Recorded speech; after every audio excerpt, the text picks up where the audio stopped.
Hơn 3.000 khán giả đã có mặt ở đây để cổ vũ cho U17 Việt Nam. Và hàng ngàn, trăm ngàn những khán giả đang theo dõi trên khắp các kênh mạng xã hội. กดดันนะเพราะว่าปีที่แล้วได้แชมป์แล้วก็มันก็กระปกกระเปรี้ยนะกว่าจะได้อะไรมาปีนี้ก็ทุกคนก็ที่จะไปในศึก Mitsubishi Electric Cup นะคะ Berkah mantap hampiri Garuda. Madam Pang dan Bung Binder berikan komentar sangat mantap dan berkelas begini soal kekalahan besar timnas U22 Malaysia dari Vietnam tadi malam yang membuat Indonesia punya peluang sangat besar lolos semifinal SEA Games 2025.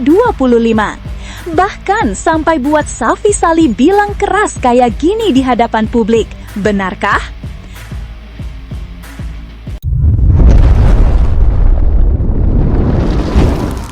Sebelumnya mohon subscribe channel ini dulu supaya nggak ketinggalan berita terupdate Timnas Indonesia. Stadion Raja Manggala kembali menjadi saksi drama besar di SEA Games 2025.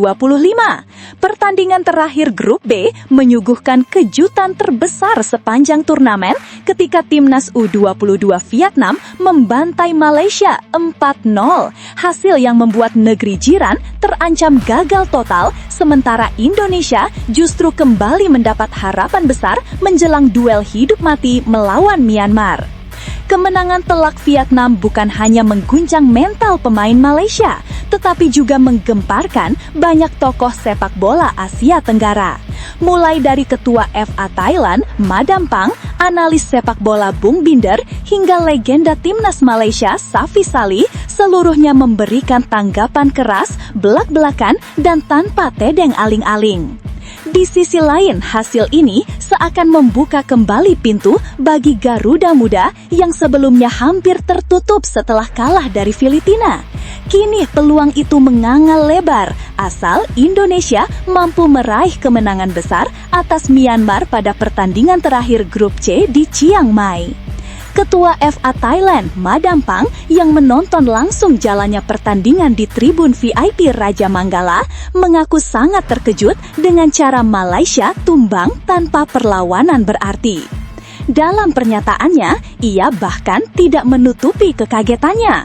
Saya jujur kaget, tidak menyangka Malaysia bisa hancur lebur lawan Vietnam 4-0 tadi malam, ujar Madam Pang dengan ekspresi heran. Menurutnya, kekalahan itu bukan hanya angka di papan skor, tetapi sebuah tamparan telak mengingat Malaysia sebelumnya hanya membutuhkan hasil seri untuk lolos ke semifinal. Ini membuat Malaysia terancam gagal lolos ke semifinal SEA Games 2025, padahal mereka hanya butuh imbang, tapi nyatanya malah dibantai, ujarnya. Madam Pang kemudian menyinggung efek domino dari hasil tersebut, terutama terhadap peluang timnas Indonesia U22. Ini bisa membuat Indonesia lolos ke semifinal asalkan mereka menang dengan skor banyak di laga FES Myanmar mendatang. Saya yakin Indonesia bakal bisa raih hasil positif di laga itu karena energi mereka akan beda usai melihat kesempatan terbuka sangat lebar, lanjutnya. Tak hanya itu, ia juga menyindir sikap kubu Malaysia yang dinilai terlalu percaya diri. Malaysia terlalu jumawa di awal, hanya targetkan raih hasil imbang, tapi nyatanya mereka datang dengan mental santai dan langsung dihukum Vietnam. Untuk Indonesia, semoga sukses dan lolos ke semifinal bersama Thailand dan Vietnam. Pernyataan ini sontak menjadi perbincangan panas di media sosial. Banyak warganet menilai bahwa komentar Madam Pang menggambarkan realita pahit yang harus diterima Malaysia. Terlalu yakin, terlalu santai, dan akhirnya tumbang tanpa ampun. Di sisi lain, analis sepak bola yang terkenal dengan gaya lugasnya, Bung Binder, memberikan pernyataan tegas terkait peluang Indonesia yang kini kembali terbuka. Binder menekankan bahwa momentum seperti ini tidak boleh disia-siakan oleh skuad Indra Syafri. Terlebih, kekalahan dari Filipina pada laga perdana sudah membuat posisi Indonesia berada di ujung tanduk. Tim pelatih harus benar-benar evaluasi setelah kekalahan laga pertama, tegasnya dalam ulasan pasca pertandingan di salah satu kanal olahraga. Ia menambahkan bahwa tidak ada lagi ruang untuk kesalahan, apalagi dalam laga terakhir melawan Myanmar. Pemain harus lakukan segala upaya dan buru gol sebanyak-banyaknya di laga Fest Myanmar. Dengan semakin terbukanya peluang ini, Indonesia wajib memanfaatkannya dengan baik. Binder juga memberikan pesan khusus kepada pelatih Indra Syafri. Saya berharap pelatih Indra Syafri menerapkan strategi terbaik dan berikan segalanya di atas lapangan demi kemenangan yang besar.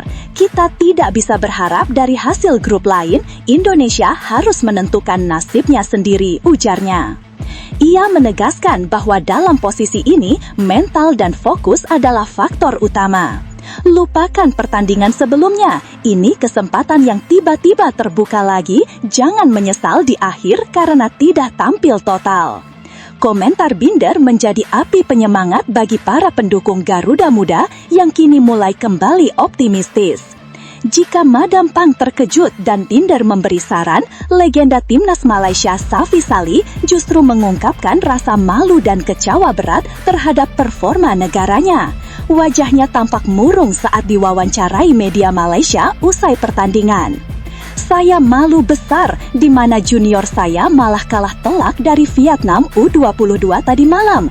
Menurutnya, performa Malaysia jauh dari kata pantas untuk tim yang ingin lolos ke semifinal. Safi Salih menyebut bahwa Malaysia memasuki pertandingan dengan mindset salah total. Padahal cukup bermain imbang saja, tapi mereka datang ke lapangan dengan meremehkan Vietnam. Apa mereka tidak sadar yang dilawan itu Vietnam, bukan tim kecil? Kok ia tidak fight maksimal, malah santai seperti sudah pasti bisa menahan imbang Vietnam, tampaknya. Ia bahkan mengakui bahwa hasil ini sekarang justru menguntungkan Indonesia. Padahal sudah untung Indonesia kalah Fest Filipina. Sekarang dengan ini, Indonesia malah punya peluang lolos semifinal dan Malaysia berpotensi gagal lolos jika Indonesia menang besar Fest Myanmar. Dengan hasil 4-0 Vietnam atas Malaysia, klasemen kini berubah drastis dan peluang Indonesia mendadak kembali terbuka. Garuda Muda kini hanya butuh menang besar atas Myanmar sambil berharap selisih gol menguntungkan untuk bersaing memperebutkan slot runner-up terbaik. Atmosfer skuad Indonesia disebut berubah drastis usai melihat skor di Raja Manggala. Para pemain dikabarkan semakin percaya diri dan bertekad memperbaiki kesalahan dari laga perdana. Apalagi Myanmar bukan lawan yang tak bisa dikalahkan. Jika Indonesia tampil agresif, peluang itu amat sangat nyata. Akankah Indonesia memanfaatkan peluang emas ini? Hasil 4-0 malam tadi mungkin menjadi mimpi buruk Malaysia, tetapi bisa jadi menjadi titik balik bagi Indonesia di SEA Games tahun ini. Madam Pang memberikan dorongan, Bung Binder memberi peringatan dan arahan, Safi Salih memberikan kritik keras sekaligus membuka mata publik Malaysia. Tinggal satu pertanyaan tersisa, apakah Garuda Muda siap terbang kembali? Bagaimana menurut kalian? Apakah Indonesia bisa memaksimalkan kesempatan langka ini? Haruskah Indra Syafri mengubah strategi besar-besaran? Dan apakah Malaysia pantas tersingkir setelah performa buruk tadi malam? Namun, tunggu dulu setelah admin telusuri secara mendalam bahwa berita di atas adalah karangan belaka dan hoaks. Ini sebagai edukasi supaya penonton lebih jeli dalam memilih berita.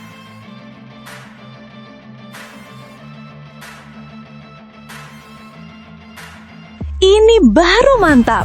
Sebut nama Sintayong, Pak Sumarji konfirmasi resmi Timnas U23 Indonesia diambil alih Sintayong untuk laga vs Myanmar demi hasil maksimal dan lolos semifinal SEA Games 2025-kah? Simak ulasannya di sini. Kekalahan Timnas Indonesia U22 dari Filipina di SEA Games 2025 memang menghantam keras mental para pemain maupun pendukung. Namun, Garuda Muda tidak boleh terbenam dalam kekecewaan terlalu lama. Kompetisi belum selesai dan peluang untuk bangkit masih terbuka walaupun tidak mudah. Perjalanan mereka di SEA Games tahun ini masih menyisakan satu laga krusial, yaitu pertandingan terakhir Grup C melawan Myanmar. Partai hidup mati itu akan digelar di Stadion Anniversary 700 tahun Chiang Mai pada Jumat 12/12. Inilah pertandingan yang akan menentukan apakah Indonesia masih bisa berharap melangkah ke babak berikutnya atau harus pulang lebih cepat. Manajer Timnas Indonesia U22, Sumarji, kembali menegaskan betapa pentingnya laga nanti. Ia menyoroti bahwa para pemain wajib mempertahankan semangat dan fokus penuh ketika menghadapi Myanmar. Bukan sekedar menang, Indonesia bahkan membutuhkan selisih gol besar agar peluang lolos tetap terjaga. Persaingan memperebutkan posisi runner-up terbaik juga ketat, sehingga margin kemenangan akan menjadi faktor penting. Saat ini, yang bisa saya lakukan memompa semangat pemain lawan Myanmar, ujar Sumarji kepada bola.net Senin 9 Desember. Ia kemudian menambahkan harus bisa menang besar tanpa harus memikirkan negara lain supaya tidak ada beban di pemain. Dengan kata lain, Indonesia harus menyelesaikan tugas di depan mata dengan cara paling meyakinkan tanpa menunggu belas kasihan dari hasil pertandingan grup lain. Sumarji juga mengakui bahwa kekalahan dari Filipina memberikan pelajaran berharga, terutama soal bagaimana pendekatan kepada para pemain seharusnya dilakukan. Ia menyebut akan mencoba meniru pendekatan yang diterapkan Shin Taeyong, terutama terkait bagaimana tekanan justru dapat melahirkan pemain dengan mental lebih kuat. Proses membangun mentalitas juara memang bukan perjalanan yang mudah, namun harus ditempuh. Sementara itu, situasi di Grup B juga mempengaruhi peluang Indonesia. Di grup tersebut, Vietnam akan bertemu Malaysia pada Kamis 11/8 di Stadion Raja Manggala, Bangkok, satu hari sebelum Indonesia turun bermain. Duel tersebut menjadi laga yang ikut menentukan nasib Garuda Muda di SEA Games. Skenario terburuk bisa terjadi apabila Vietnam dan Malaysia bermain imbang. Bila kedua tim mengoleksi 4 poin, maka Indonesia yang maksimal hanya bisa mendapatkan 3 poin akan otomatis tersingkir dari turnamen. Artinya, bukan hanya kemenangan besar yang dibutuhkan, tetapi juga hasil yang mendukung dari grup lain. Situasi ini membuat duel melawan Myanmar menjadi lebih dari sekedar pertandingan biasa. Ini adalah ujian mental, kemampuan taktik, sekaligus momen untuk membuktikan bahwa Garuda Muda punya nyali bangkit di tengah tekanan besar. Bagaimana menurut kalian? Apakah Timnas Indonesia U22 masih punya peluang realistis untuk lolos atau keadaan sudah terlalu sulit? Dan apakah pendekatan ala Shin Taeyong yang ingin dicontoh Sumarji dapat membawa perubahan dalam waktu singkat? Tulis pendapat kalian.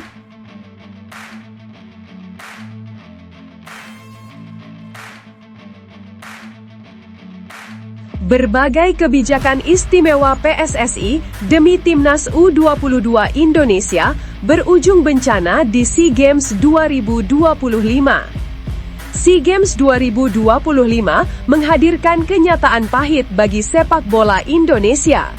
Timnas U22 Indonesia yang datang dengan sederet fasilitas istimewa dan kebijakan khusus dari PSSI di bawah kepemimpinan Erick Thohir justru tampil mengecewakan dan gagal menunjukkan performa meyakinkan di lapangan.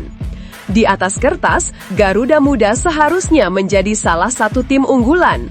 Persiapan panjang, kompetisi yang disesuaikan, hingga sejumlah pemain diaspora dipanggil khusus demi turnamen ini, semua telah dilakukan. Namun hasilnya jauh dari harapan. Pada laga perdana Grup A yang berlangsung di 700th Anniversary Stadium, Chiang Mai, Senin 5/12/2025, skuad asuhan Indra Syafri harus mengakui keunggulan Filipina dengan skor 1-0. Kekalahan ini bukan hanya mengejutkan, tetapi juga memukul mental seluruh tim karena hasil tersebut membuat Filipina melaju sebagai juara grup, sementara Indonesia berada di ujung jurang eliminasi. Peluang Garuda Muda kini hanya tersisa lewat jalur runner-up terbaik. Itu pun harus menunggu hasil dari grup lain.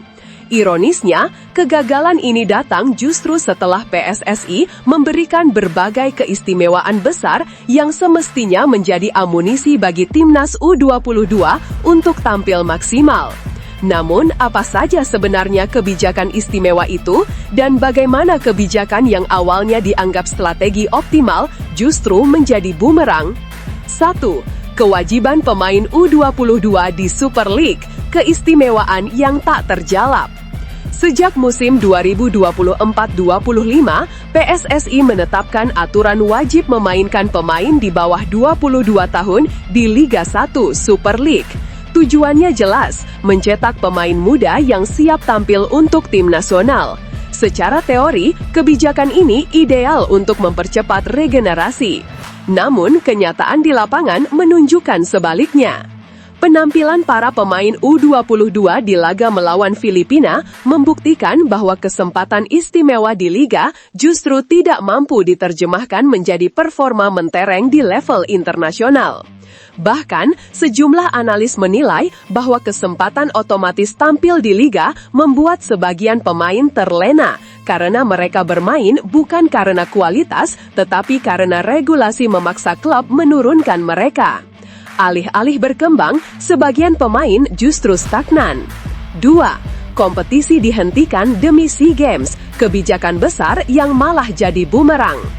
Kebijakan paling drastis datang ketika PSSI memutuskan menghentikan kompetisi Super League 2025-26 demi timnas U22. Liga dijeda pada pekan keempat, tepat pada Agustus 2025, guna mempersiapkan tim menuju ASEAN Cup U23. Tak berhenti di situ, jeda kembali diperpanjang hingga 3 pekan penuh demi fokus menghadapi SEA Games 2025. Namun, apa hasilnya? Indonesia gagal total di kedua turnamen itu.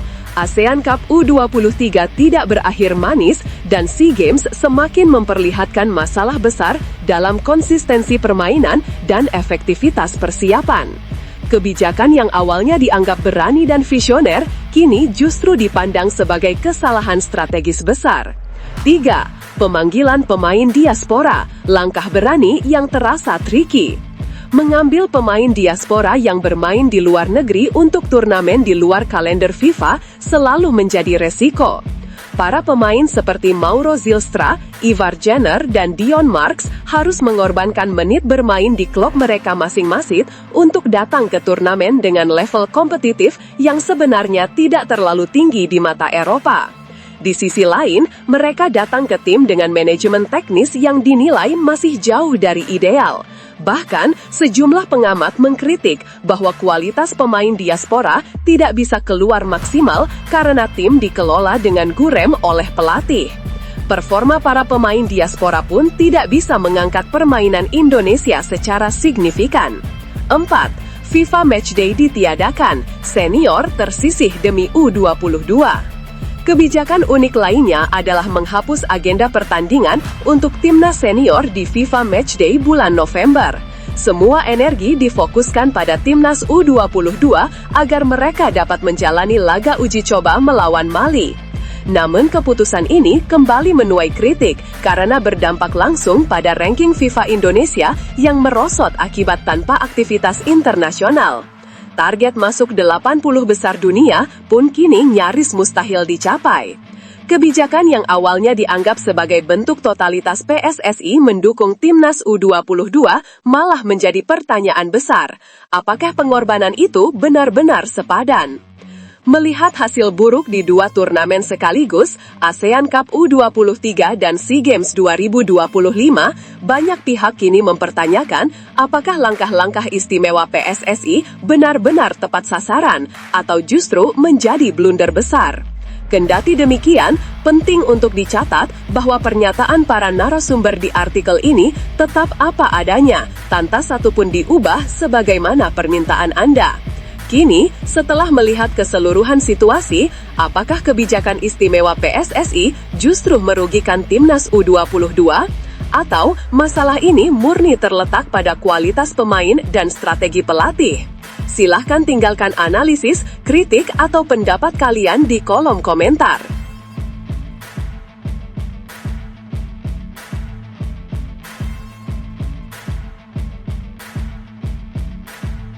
Dua mantan bintang Liga Belanda yang kini tampil sebagai analis di ESPN, Kenneth Perez dan Karim El Ahmadi, melontarkan kritik tajam terhadap tindakan bek naturalisasi timnas Indonesia, Justin Hubner, yang melakukan tackle berbahaya dan berujung kartu merah dalam laga Fortuna Sittard vs Ajax.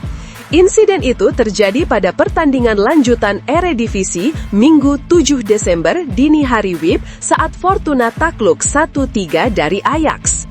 Sanksi keras langsung dijatuhkan kepada Hubner. Ia harus menerima hukuman skorsing 3 pertandingan, sebuah konsekuensi yang muncul setelah tackle kerasnya dianggap terlalu berbahaya dan merugikan timnya.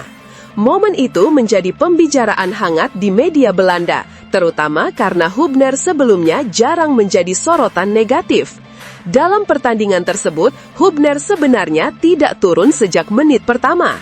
Bek muda timnas Indonesia itu memulai laga dari bangku cadangan dan baru mendapat kesempatan tampil di awal babak kedua saat skor masih imbang 1-1. Namun, waktu bermainnya tidak berlangsung lama. Ia langsung diusir keluar lapangan setelah menekel Rayane Bonida dari belakang dengan kedua kakinya, tindakan yang oleh wasit langsung dihukum kartu merah. Dua legenda yang kini menjadi pandit ESPN, Kenneth Perez dan Karim El Ahmadi, mendukung sepenuhnya keputusan wasit. Keduanya tidak ragu menyebut bahwa kartu merah itu memang sudah sepantasnya diberikan. Perez bahkan melontarkan komentar yang cukup menohok. Yang kurus, saya juga pernah melihat mereka melakukan hal-hal tackle itu di Indonesia, ujar Perez, dikutip dari Football Primer. Tak berhenti di situ, El Ahmadi ikut menambahkan komentar yang juga cukup keras mengenai karakter permainan Hubner. Dia selalu melakukan sesuatu yang gila saat dia diizinkan bermain, ujar sang legenda. Dengan kartu merah tersebut, Hubner akhirnya hanya tampil sekitar 8 menit sejak masuk di babak kedua. Laga kemudian berakhir dengan skor 3-1 untuk kemenangan Ajax dan Fortuna Sittard tak mampu bangkit setelah kehilangan satu pemain. Kartu merah ini menjadi yang pertama bagi Hubner sejak bergabung dengan Fortuna Sittard pada tahun 2025. Sepanjang musim ini, pemain berusia 22 tahun tersebut lebih sering berperan sebagai pemain cadangan dalam total 10 penampilan di Eredivisie. Kesempatan bermain yang diberikan pelatih Fortuna Sittard, Danny Buys, sayangnya tidak mampu dimanfaatkan Hubner.